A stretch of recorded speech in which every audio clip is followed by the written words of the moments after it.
Shalini TV நேயர்களுக்கு வணக்கம். தை மாதம் சிம்ம ராசிக்கு என்ன பலன்கள்னு பார்ப்போம். தை மாதம் பாருங்கள், ராசி அதிபதி சூரியன் போய் மகரத்துக்கு வந்து குலதெய்வம் அருள் பெற்று குருவின் பார்வை பெறார்.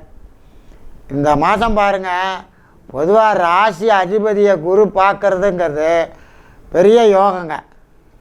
இந்த மாதிரி ஒரு கஷ்ட நிலை ரிஷபராசி இது சிம்மராசிக்காரவங்க அனுபவிக்கிறது. இப்போ ரிஷபத்தில் இருக்கிற குரு அந்த சூரியனை பார்க்குறார்.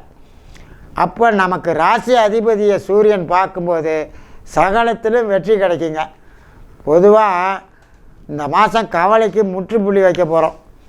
தெய்வ சிந்தனையோட, குலதெய்வத்தின் அருளோட, முதியவர்களின் ஆசீர்வாதத்தோடு இந்த மாதம் சிறப்பு பலனை தெரியும்.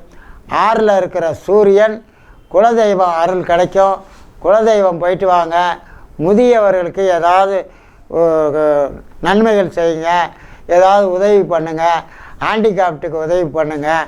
இது நமக்கு சனியோட தாக்கம். ஏன்னா சனி நம்மளை பார்க்குறாரே, அதனால் சனிக்கு சூரியனுக்கு ஆகாது. அதனால் நம்மளை முடக்கி போட்டு வைக்கிறார் ஒரு வருஷமாக.